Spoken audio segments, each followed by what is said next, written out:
Welcome to the Engineering Manager Podcast. I'm your host, Stephen Tejamulia. Today we have a special episode titled Navigating the Complexities of Tech Startups Lessons from Engineering Manager Mark Eagle.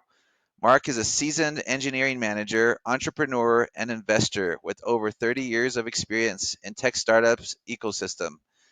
He's here to share his journey and invaluable lessons he's learned along the way. So let's dive right in. I'm super excited for the session. So, Mark, we're glad to have you here. Well, Steve, thanks for having me. I appreciate it. This should be fun.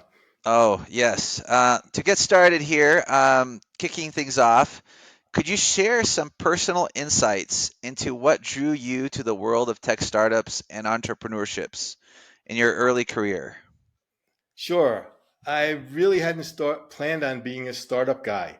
I was working for a company. I was about 22 years old, and a division of our company was being sold, and I was a key player.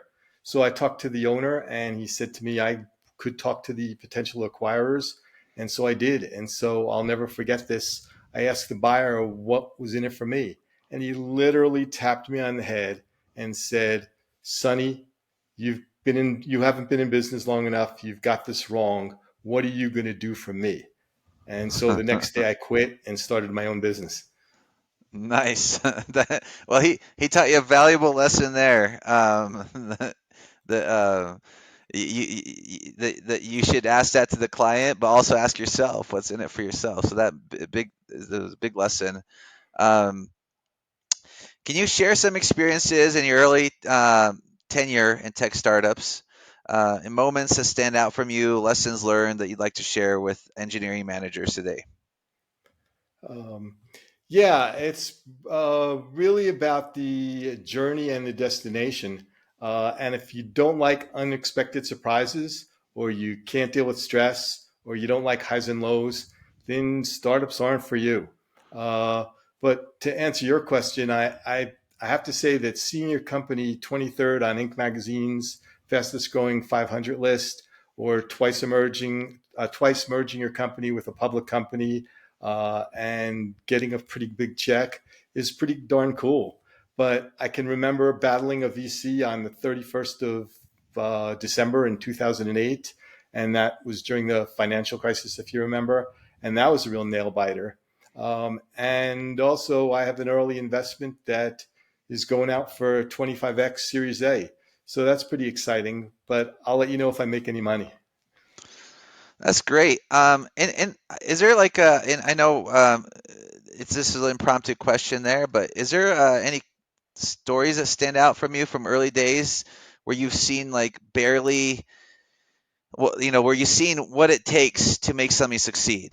Is there something that comes up to mind? You're like, Steve, I was there. This was tough, but because of this and this and this and this, we were able to pull it through. Yeah, the founder has to be the evangelist, and so he just has to have the fortitude and will. People talk and say grit is the most important thing in a startup, to make it happen, but there is a bit of luck. So it's wanting to make it happen, getting all the players in the room, being honest, and just making it happen. Yeah, that I would say that's right. And with that comes failures, right? So we talk about, 99% of businesses fail. Do you s- uh, do you have some examples you'd like to share with us and lessons learned from failures you might have seen throughout your career? Yeah, I'm an open book, so I like to talk about them. And I think you call them failures, but lessons learned, I call them, or learning experiences. And you learn just as much, if not more, from failures than from successes.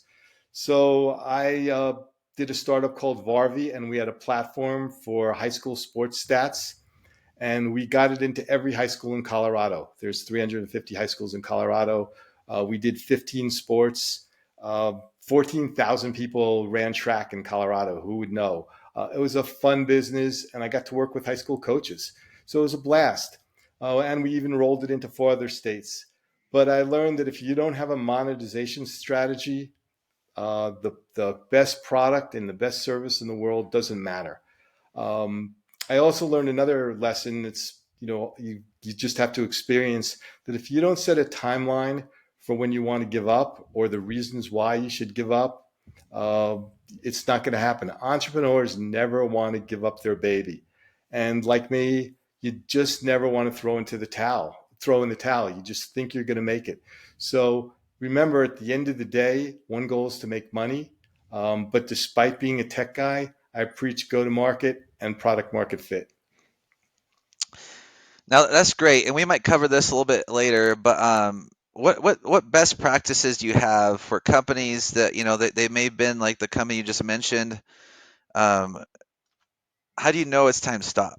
Right? Because you could pivot, you could go many ways, but what are your best practices to know when is it time to stop versus keep going? Because life is hard when you're doing a startup. So you probably ask yourself that question many times.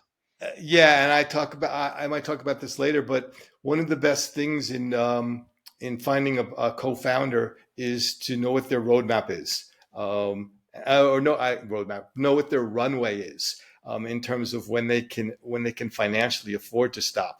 Because if you start doing this as a part-time job, it's a hobby, and hobbies don't work. And that's why I tell people to think about it long and hard and kind of define those parameters up front. Sure, you can pivot, and most startups do. In 5 year, your 5 year plan is a joke. No one will ever hit a 5 year plan. But know, define up front when you should stop. And if you don't do that, you won't stop. And I've had 2 or 3 startups where I did it way longer than I ever should have. Um, in practicality. And then how do you know you have product market fit? Right? Like when is it that you're like, okay, it's not a business that's going to be okay, but this one's going to take off. Yeah, everyone will talk about their TAM, total market, or all these buzzwords. Which one of the things I say is don't use buzzwords. But uh, the one thing I tell people is, um, find out really quickly whether someone's going to reach into their wallet and pay you for your service. Anyone can get one customer because their brother-in-law or their next door neighbor or somebody wants to use the product.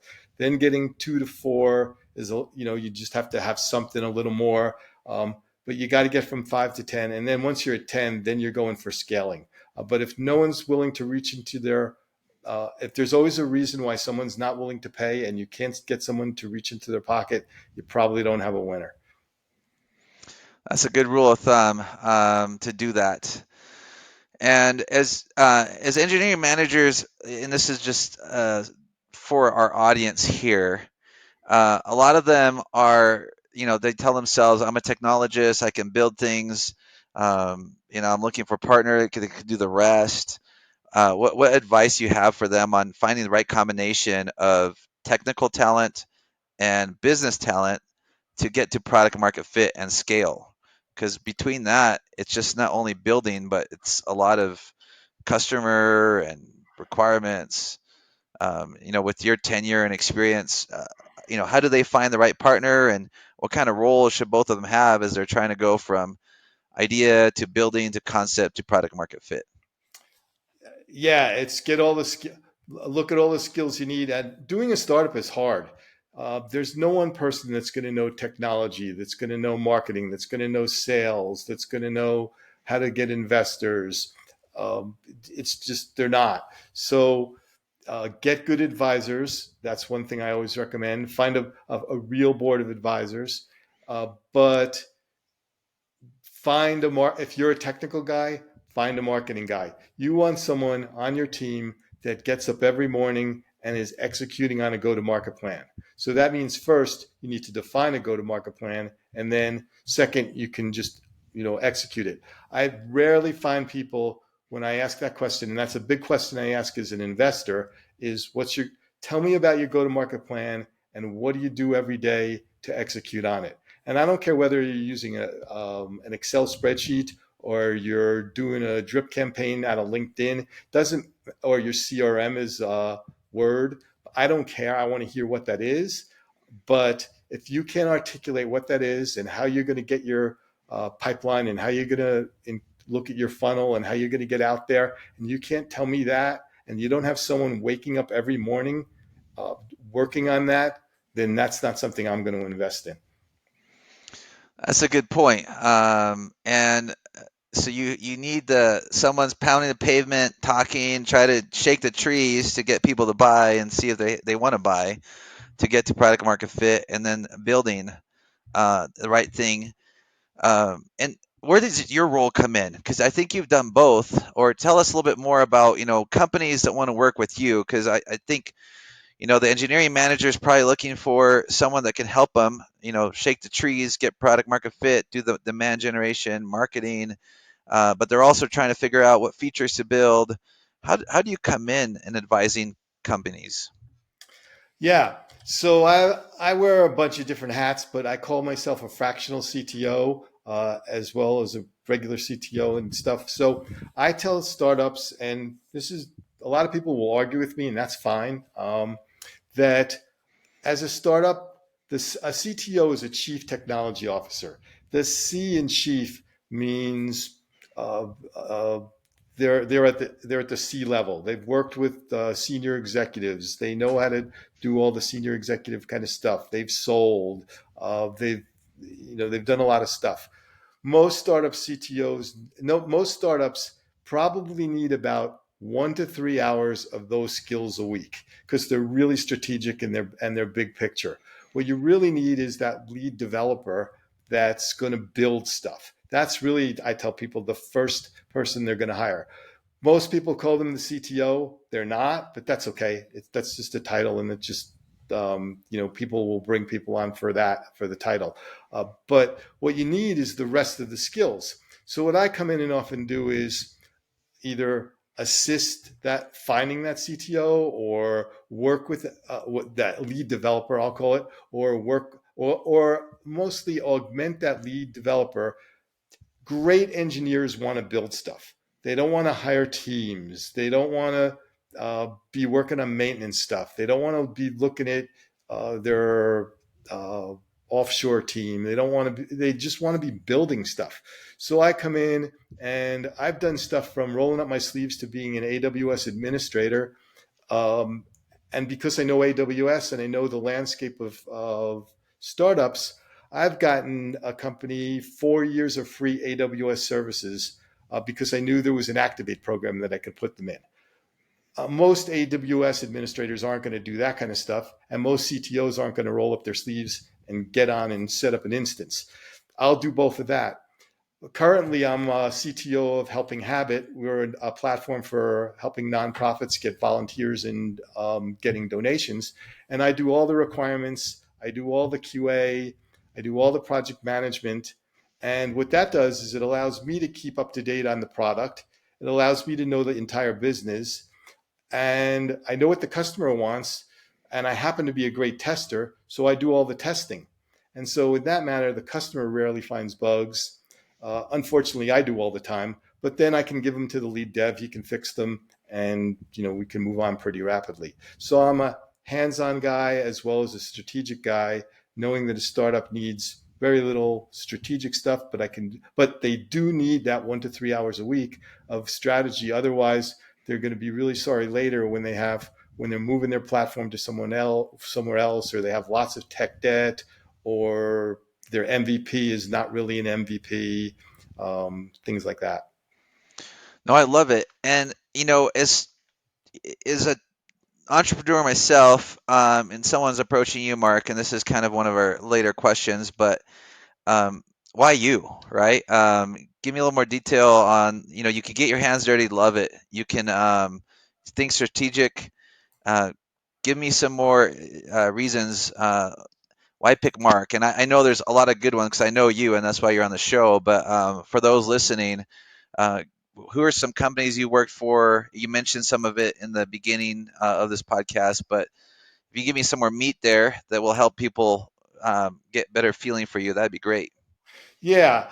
So I don't advise from a script. I mean, I know there's Techstars and lots of accelerators, and now there's the entrepreneurial operating system that says, read this book, follow these steps, and you're going to be successful. Well, if there was such a thing, then most startups wouldn't fail. And we know the track record for successful startups is very, very small. So I don't work from a script. Every company is different. Every advisor is different.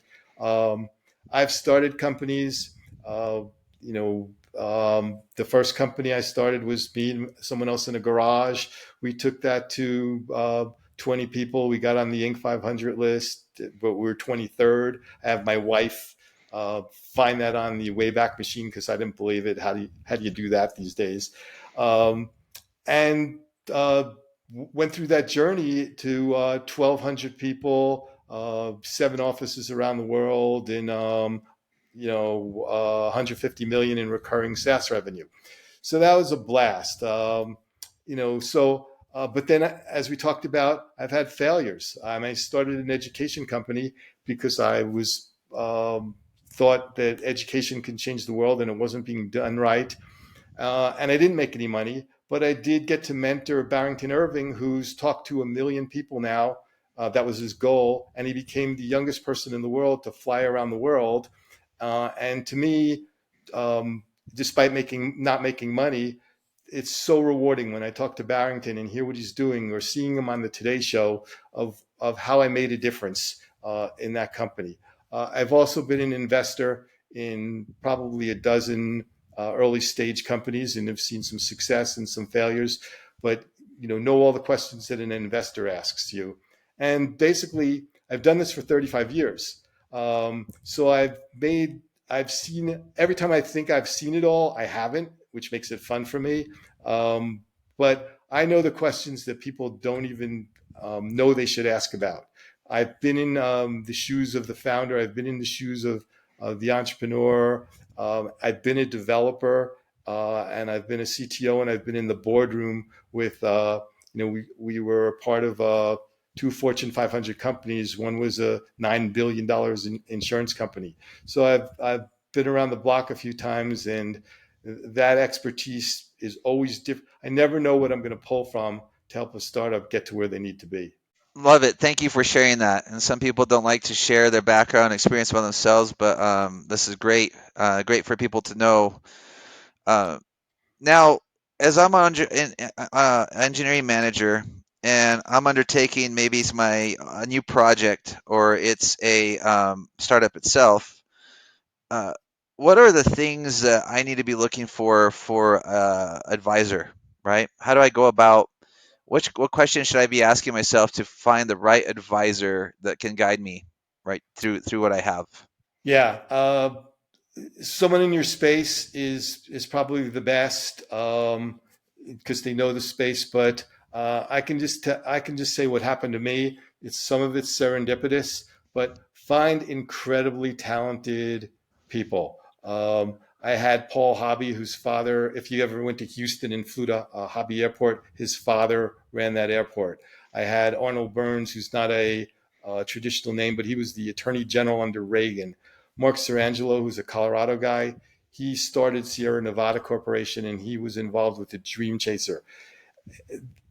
These guys didn't know, and they knew a little, they didn't know what I was doing, but I was able to get them on my board. And just the expertise that they have and the people they know, we used to say Rolodex, but the context that they have and the ability for the stuff they know is just unbelievable. And they have the ability, they want to help you, and they'll beat you up. So you want to find someone who's going to be tough on you, but has the knowledge to just help you along and be your mentor. And how do you find those guys? Just constantly be on the lookout. Form a personal board of advisors with people either formally or informally, and just so you just have them, so you have someone to call. If don't go out to beer with a don't form an advisory team and go out to a beer with them quarterly. That's a waste of time. No, I appreciate your time. We could do this for such a long time, and you've been great, giving some good advice. Last question I have, because we did cover about advisory boards and differentiation, but what motivates you and excites you about continuing to work with startups, right? Because it's very different. But what motivates you? Yeah, it's just fun for me. I'm always learning. There's always new challenges. There's always new businesses. Now, if I did anything in AI, it would be something new, and so that's always fun. But I'll leave you with my motto: I get to make a difference, have fun, and oh, by the way, make some money.